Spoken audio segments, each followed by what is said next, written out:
Whether I'm killing mushroom zombies, making friends with drunk Canadians, or radically accepting that I'm indeed a dad who listens to dad rock, let's face it, I like Pearl Jam, okay?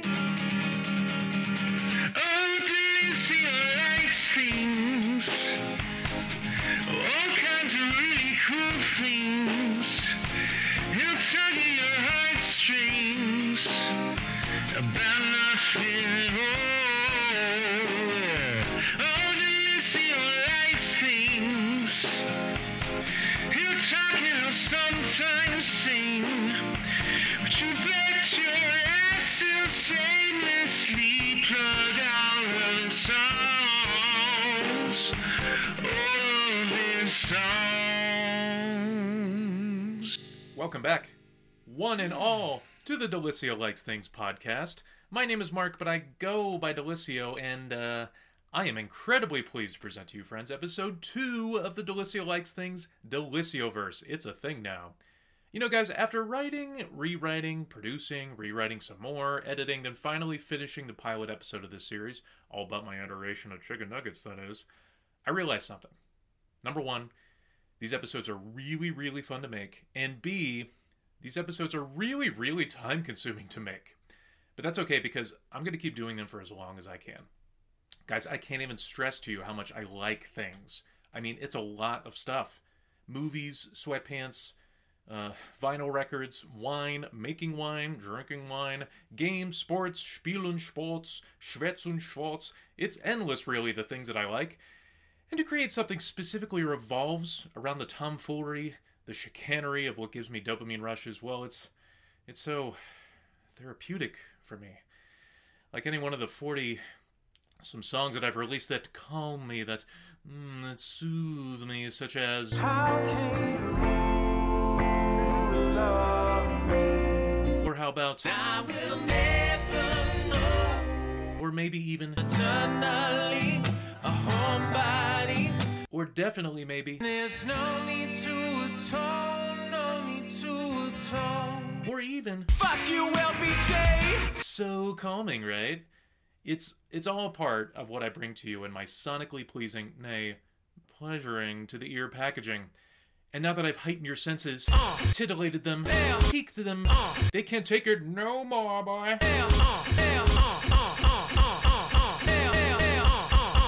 Well, I think that means it is time that we get into today's episode. So, I discovered Pearl Jam in 3 different phases of my life. The first time I was in high school.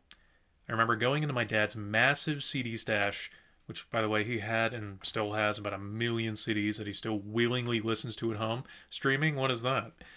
Well, they're mostly Beatles albums and best of the Beatles albums and further remixes of Beatles albums, but 2 that slipped through the cracks were 10 and Versus, the first 2 albums from Pearl Jam. Now, at the time I was in high school, in 2004, and I was mostly listening to Bad Company and the Marshall Tucker Band, you know, since I was a millennial acting like all my peers listened to music from 1976 like I did. So, let's just say Seattle grunge was a pretty big jump for a pubescent, acne-ridden kid like me in the mid-aughts. Suffice it to say, I thought 10 was epic in every sense of the word, but Versus, well, that album just blew my mind. It still blows my mind. The rawness, the angry energy, Eddie Vedder literally scream singing every other song. I mean, how can any singer sustain that in their voice without blowing it out? I know I can't. Just incredible stuff. The thing that really sticks with me now about that album, all these years later, is that Versus came out at the peak of Pearl Jam's success. They were the biggest fucking thing in music in 1993. All over MTV and the radio waves, whether they liked it or not. Clearly not. And yet they decided, you know what? With all these mainstream, rich-ass 90s hipster kids wearing flannel because they think it's cool and listen to us because they think it's cool, well, with this second album, with Versus, we're going to piss them all off and come out with the most subversive, edgy piece of work we can come up with. Fucking badass. When I hear Animal, the second track off the album, man, that gets me going. Eddie goes, 1, 2, 3, 4, 5 against 1, 5, 5, 5, 5 against 1, said I want to. I feel chills up and down my spine every time I hear that. He's like, we're 5 against 1, bitch. Us against you. You're the bully, and we're standing up for the underdog, and you can't stop us. Not anymore. I mean, to a scrawny, quiet, acne-ridden kid. Did I mention I had acne?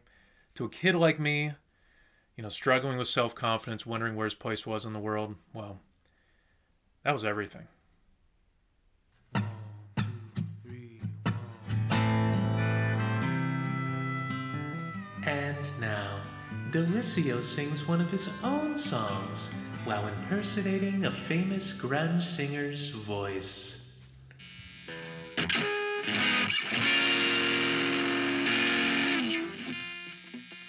All right, let's try Kurt Cobain. Okay. It's your fate to be a dog, not to feel so righteous strong, not too late to marry Paul. Let's go find a unicorn. We gotta find a unicorn. That was great.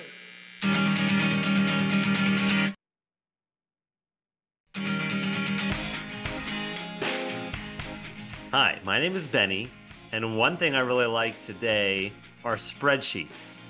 And probably super nerdy, but one of the reasons I love spreadsheets is just because I love how organized they make everything in your life and how you can make them change colors and just, it's just so therapeutic to use them. Right now it's Christmas time and I'm using them for Christmas gifts and budgets and NBA betting.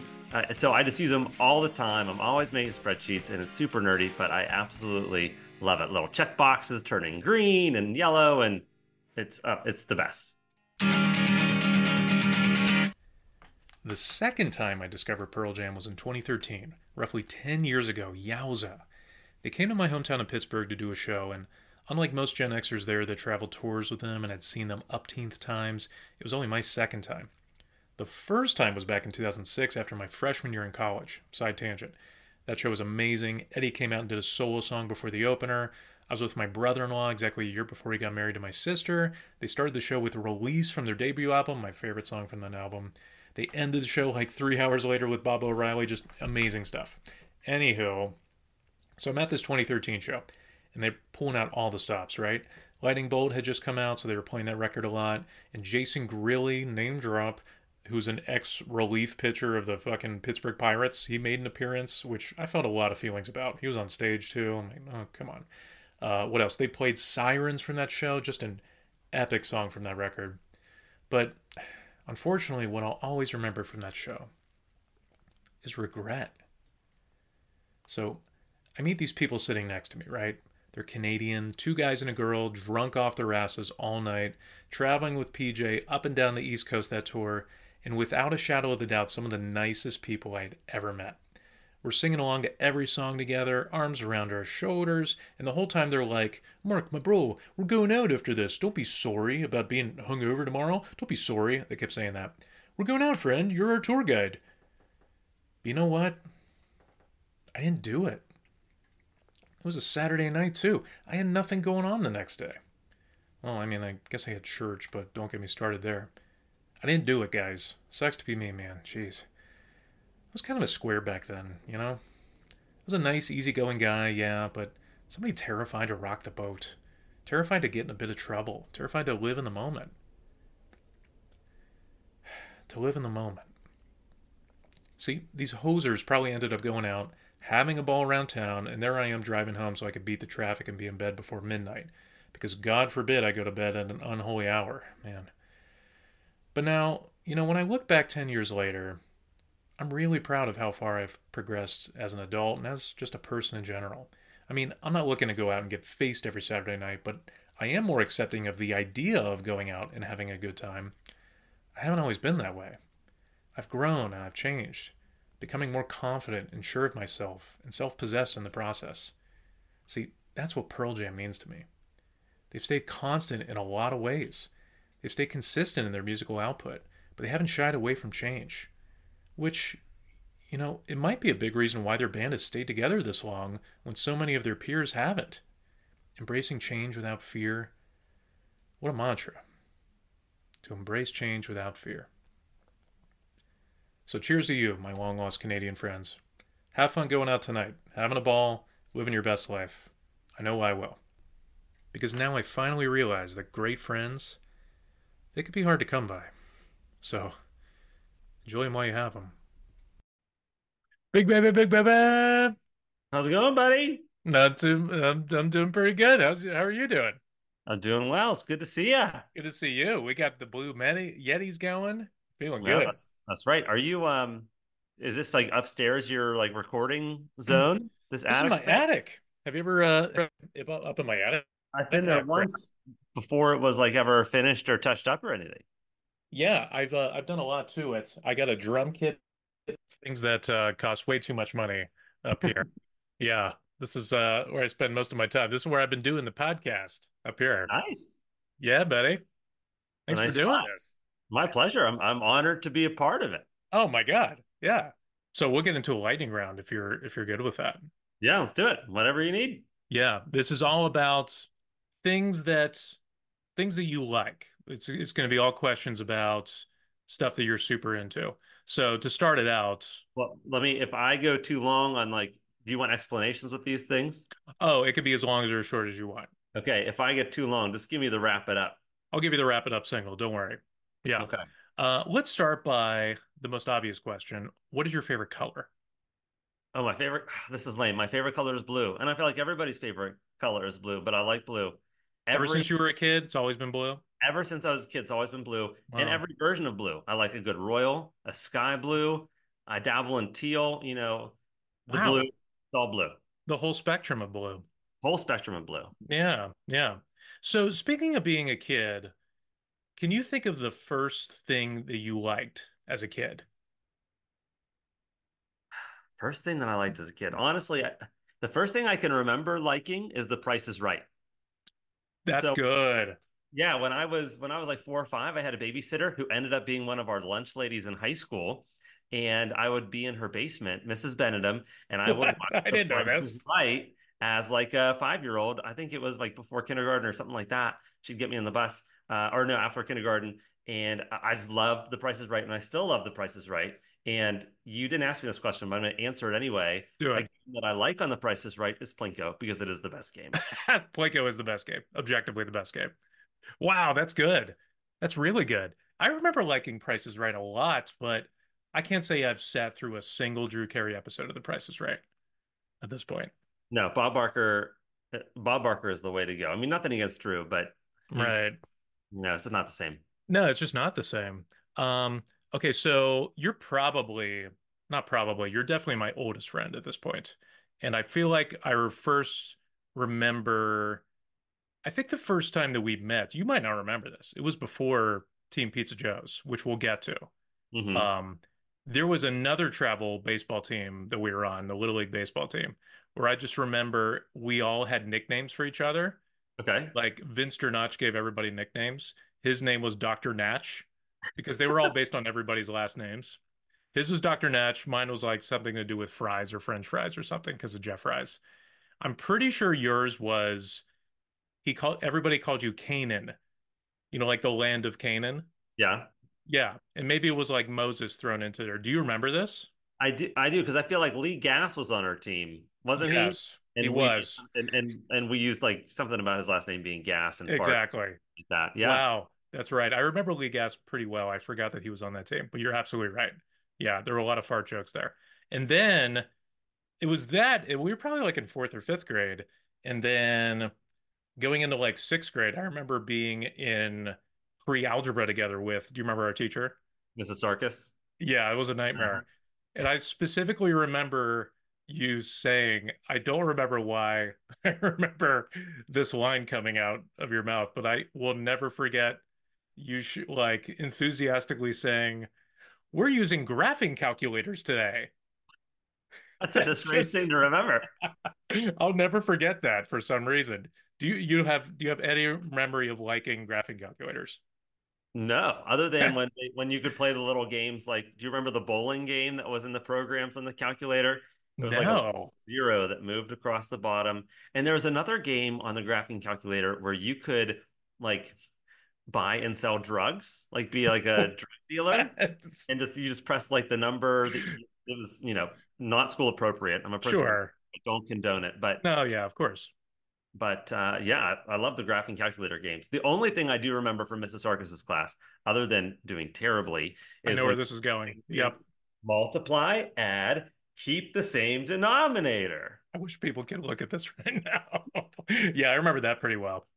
And then we were on, then we were on Team Pizza Joe's. I mean, Absolutely. that's when things really solidified. What was the thing that you remember liking the most about Team Pizza Joe's? For some reason, during that time in our lives, we were really into Monty Python and the Holy Grail. Yes. And so we were always doing this like think coconuts thing and Right. like clapping our hands together as coconuts. I don't know. We were pretty goofy, but I mean, it was a fun season because we were so good. We like won every game except for the championship. And I do one thing I remember is that I think we had like a really good pitcher, and he didn't make the championship for some reason. He was like traveling in Europe or some fancy place, and Hmm. and I can't remember what his name was. Maybe Jark Meffries or Sounds something. like a real dickwad. Yeah, he was This he was guy. robbed. And so then they put me in to pitch, who hasn't pitched all season, and Right. and we lost the championship. So, um, but no, it was a great group of guys. It was honestly, it was a lot of fun. It was you and me. It was Nick Faca. I'm pretty sure Jimmy Boone was on the team. Yeah. Oh, Jimmy Um, Boone. Yeah. Jimmy Boone, yeah, never forget. Wherever you're at, Jimmy Boone, if you're listening. Um, I had no idea. So that was kind of our history. And then do you remember we were in sixth grade. I feel like it might have been before Team Pizza Joe's. That was our Little League baseball team, by the way, in case people are confused. But I still have the shirt upstairs. It still fits. that's insane that you still have that. I'm sure Keegan will be wearing that soon. He might be. Do you remember the birthday party that you invited me to and where this birthday party was? I feel like it was maybe your probably 12-year-old birthday party. The birthday party I invited you to. Ooh, I remember this pretty well. I don't remember this one. It was at Moon Laser City for laser tag. Oh, that's right. I do remember that. Yep. And that year I got my first compact disc that I ever got from Chris Hughes. Wow. It was Eve 6. And I also got a t-shirt that had Mark McGuire from the home run chase, and he had 62 home 62. runs. Yep. Yeah, that was a good birthday. That was a good birthday spot. It's a pretty good birthday. Speaking of CDs, I remember my grandparents I can't believe they got this for me. They got me Blink 182 CD. Do you remember the cover of them? Well, no, it's the girl, yeah, with putting on the rubber glove. Yeah, My the grandparents got me grandparents that got that. CD. I can't believe they got that. They're the most square people ever. Wow. Um, that's good stuff. So you have some children now of your I own. do. I Yeah, do. Three children. three children. And what are their names? So Elliot is my oldest. And my daughter. Keegan is my son. He's in the middle, and then we have a just turned 1 year old baby. On She was born on Thanksgiving last year. Her name is Kendall. Ooh, that's right. Can you think of what is one thing that pops into the top of your head about each of your kids that you like about them? Oh, that's such a great question. That's so hard because I like many So things. many things. I like many things about most of them. Um, so for Elliot, one thing that I like is just she's just how caring she is. Just an example is we were in the kitchen today and there were two candy canes. She goes, Papa, what are those candy canes from? And I said, I think those are from your preschool treat bag. She says, well, there's two, so that means I can share one with Keegan. And like how many kids, most kids are like, okay, I want to eat them. Yeah, you want both Her of them. first Yeah. thought is I'm going to share them with my brother. So I just love that about her. My son Keegan, I think something that I really like about him is just how playful he is. He's just, such a joyful little guy, always wants to be climbing on people and playing and but he also feels so deeply. Like, and he's like a rough player, tackle, but the second somebody gets hurt, he always like wants to go and check on them and see how they're doing. And so that's what I really love about him. And then for Kendall, it's tough to tell so far because she just turned 1. Her personality is just really starting to come out, but right now I just like how joyful she is. She smiles all the time. She's just such a happy baby. People always comment to us about her, about like, oh, she's just so good. But she's always happy. So she's a very joyful little girl. I'm excited to see her personality come to life, but I'd say her joyfulness. That's good stuff. All good stuff. And you're What? about to be a papa, right? Yeah, no So big pretty deal. soon you'll get to kind of go on that journey and figure out what, just all the wonderful things about having a little one and watching them grow and finding out what you love. Do you remember? Thank you. I'm super looking forward to it. Do you happen because you how old is Elliot at this point? Is she She's going to 5? turn 5 on Christmas Day. Wow. Do you Hmm. remember what life was like the week leading up to having Elliot? Do you remember that at all? Because that's The what week I'm in right now. Yeah, I mean, I remember we were like getting ready for Christmas, and we were sleeping on the couch because Kira couldn't sleep in the bed anymore because she was too uncomfortable, and Yeah, we were surrounded by Christmas stuff, and I remember it was this constant conversation of like, when is this going to happen? Are we going to be yeah, going today? It was a lot of like pins and needles. When's it going to be? Because Elliot wasn't. I think she was like a couple of days late. I think she was originally either late or early. She was like 2 or 3 days. Kira's not down here, so I couldn't ask her, but she was late. I think that's the 21st or 22nd. Yeah, probably not great podcasting. I'm talking to somebody that I apologize. Yeah, so she was late. So it was a lot of like, oh, when's this going to happen? Are we going to miss Christmas? Are we going to blah blah blah all this stuff? yeah. So it's an exciting time though. And Elliot's birthday was on Christmas, correct? Yeah, Kira woke me up from a dead sleep at like 2 or 3 in the morning, on Christmas morning. Her water had broken in the kitchen. It's like, Benny, we gotta go to the hospital. So I just popped out. Oh, yeah. She was born on Christmas Day. Just ready to go. Yeah. Um, you got any advice for me? Because I need all the help I can get at this point. Like the early days kind of advice. My advice for you would just be to be present for your wife, I think, primarily. And the reason I would say that is because as a dad, I felt like those first um like the beginning is so much mom time, because it's like mom feeds the baby, and then, I mean, Kira was breastfeeding, so she'd feed the baby and then she'd burp the baby. And by the time, the baby was done feeding, go through that process, like an hour later, it's time to feed again. So it was like a lot of constant on mom. And as the dad, sometimes I felt like, oh, there's not as much that I can do to help. Hmm, So I feel like just being present there for Beth would be my number one. that's the route. Okay, Yeah. well, good to know. But just soak Um, it up too. Like, just hold that baby and love on that baby as much as you can. yeah, yeah. It feels in equal amounts of very exciting, very, very nerve-wracking, and kind of and strange all at the same time. The excitement outweighs all the other things though.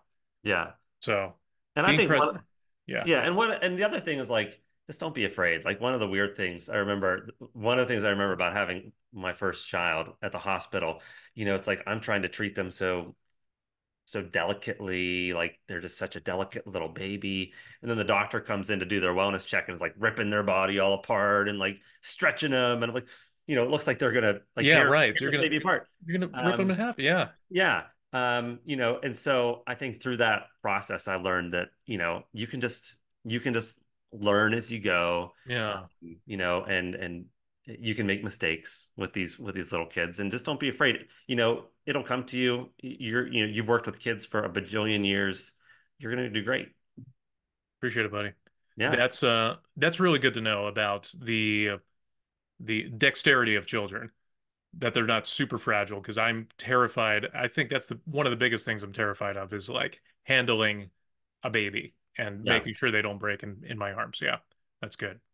Um, last question for you. Okay. What is your actually no, I have two questions for Okay. you. So your lovely wife Kira, you've been Yes. together for almost 10 years? Yeah, it's gonna be 10 years next October. 10 years. What is something new that you've discovered about her that maybe you didn't know before that you really like about her? So Kira, you still back there? She's no, she's gonna laugh about this.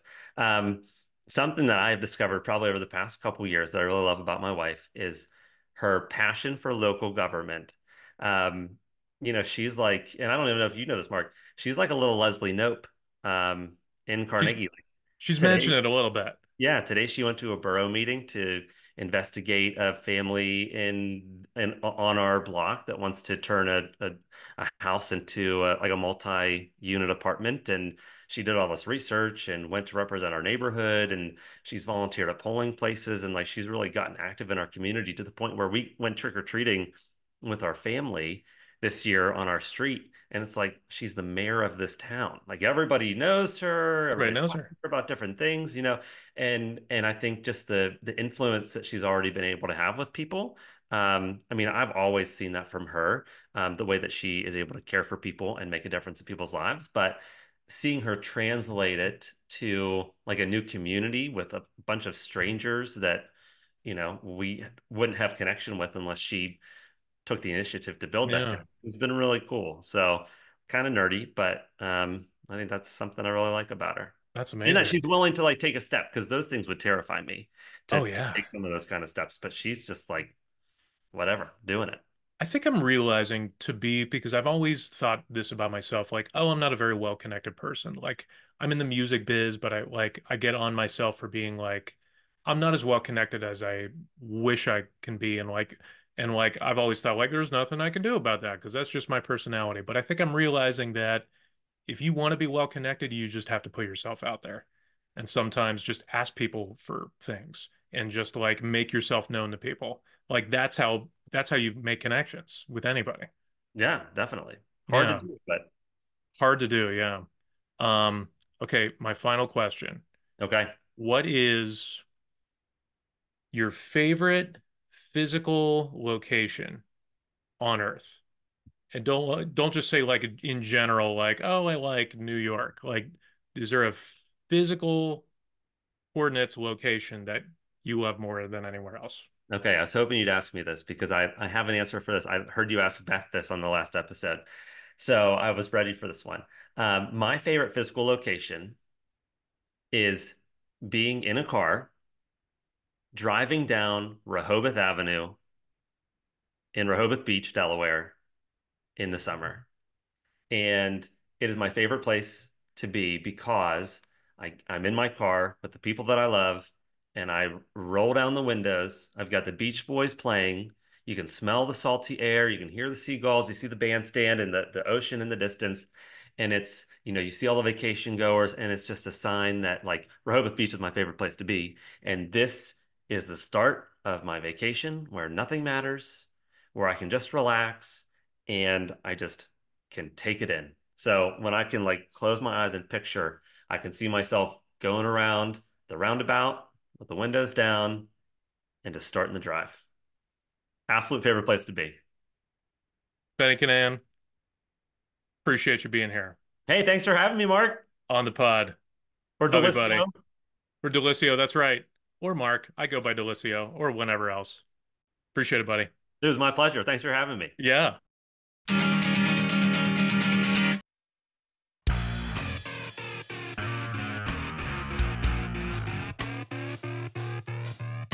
Sports fans, it's time for great moments in bands who try to sound just like Pearl Jam but fail miserably. The autumnal wind rushes in like the crisp condensation of a chilled bottle of Chianti. In a Thanksgiving Day NFL matchup between the Dallas Cowboys and Denver Broncos on November 22nd, 2001, the hard rock band Creed performed the halftime show ceremony and obtained the admiration of fans with very poor taste in music. Their frontman Scott Stapp, known for his flowing locks of brown hair, DUI arrests, and a singing voice that sounded like he was trying very, very hard to sound exactly like a certain grunge singer whose shall remain nameless from 10 years prior, absolutely rocked his body like a bad, bad body in front of the home crowd while flying angels scored awkwardly overhead. It remained evident all these years later that their band manager must have given them a right and proper pep talk before the show, a man who I envisioned to be a mustachio gentleman from the year 1925. Now this is what your fine fellows are gonna do here, see? You're gonna go out there into the roaring crowd and Scott, you're gonna sing your heart out, see?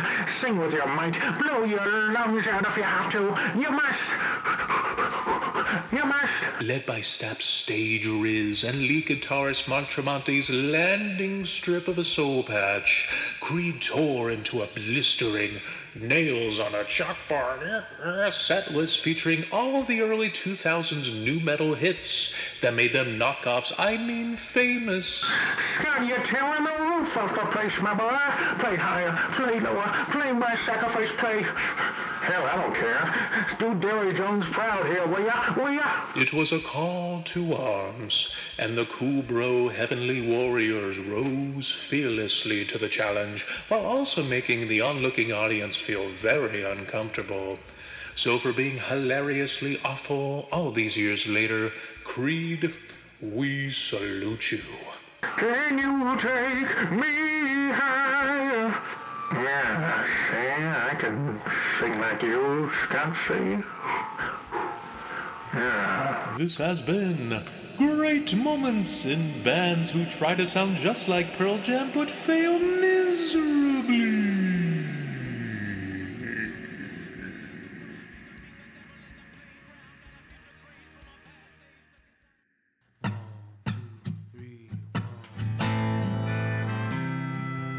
Oh boy, Kurt Cobain was a disaster. Let's see how Chris Cornell goes.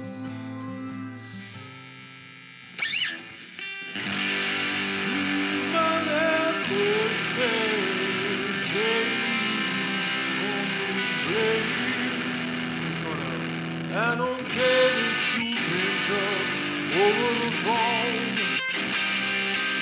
The sign language interpreter is breaking them down. I only care about the money. I look out for number one right now. I find it kind of funny. Think God Almighty gonna cut me down.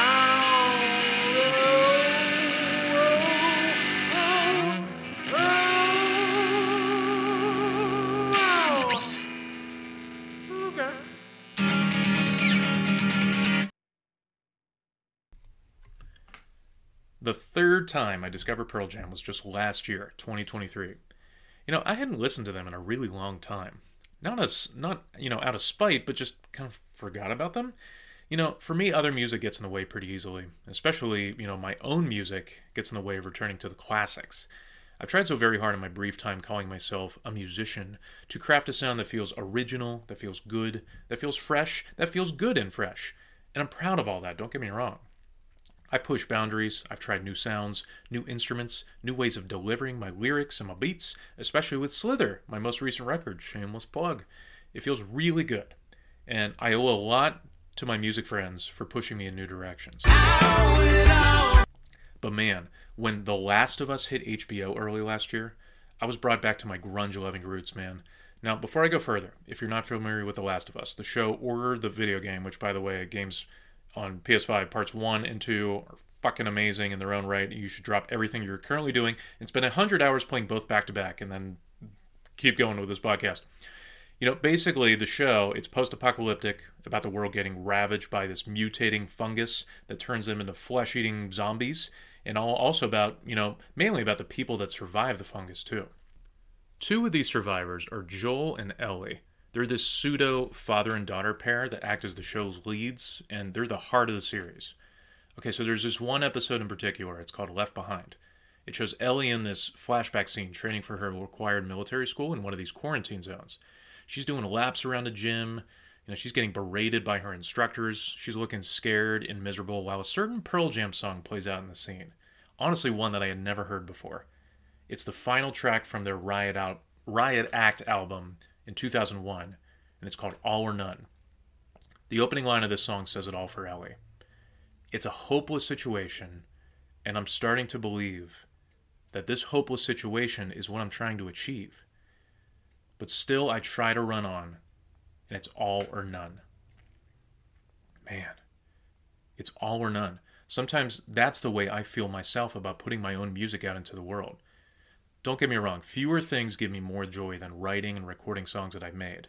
Free therapy, right? But sometimes my hopeless situation, to quote the song, it feels like me trying to get my music actually heard by actual fans. to gain fans, to gain stream counts, to gain Instagram followers, to gain attention, to gain respect, to gain revenge against people that never believed in me, to gain more, more, more. It's all or none, man. It's freaking exhausting. Everything or nothing sometimes. Either I achieved my absolute rock and roll dream, or it's all been a fucking waste of time. It's just stupid. It's not why I got into music in the first place. It just feels like a stupid feeling. Why do I always resort to cheap comparisons of other people's success when I could just be happy and satisfied with my own success? How much I've grown and changed and learned new skills. I've tried new things, put myself out there for the first time, really shoot my shot, you know? That's what music has taught me. You know, some days I'm better at owning my success than others. Some days I'm really far from it. But you know what? I'm still going to try to run on. So, sincerely, thank you, you sick, twisted, terrifying mushroom zombies. And thank you, Pearl Jam. I will never forget about you ever again. 1, 2, 3, 4. Here's some Eddie Vedder. Finally, we've all been waiting for it. Okay. Jeremy spoken. Freddie Vedder, you kind of have to sing like you don't have any teeth. Retito under the palm tree, so fast. Retito down by the calm sea. The moonlight, oh, it hurts you when you call it. And I find a way to solve it. Soon, under the moon, it will become so real.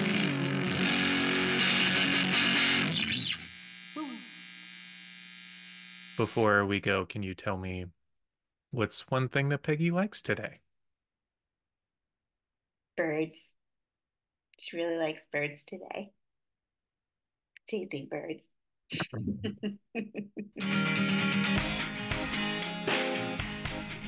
Well, looks like that's our show. What did we learn? Not much. Just that I'm a dad now, and a dad's gots to have some dad rock band like Pearl Jam in his life for now on. Until next time, just know, you're good enough, you're smart enough, and doggone it, people like you. Take care there.